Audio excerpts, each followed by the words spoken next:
ধন আপনি দিবেন কেন? আসলে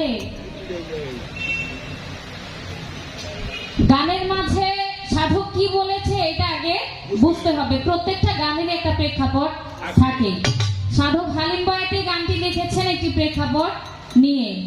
সাধক হালিম বয়াতির গান কথাটা কই আবার কইতেছে, কই গানটা কেমন বাদাই মামার তো হয়ে গেল না?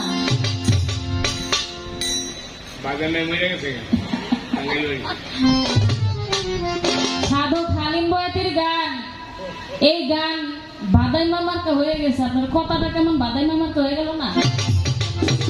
হ্যাঁ, অমূল্য ধন বিক্রয় করে বিনামূল্যে পাবি। অমূল্য ধনটা কি এইটা আগে আপনার বুঝতে হবে।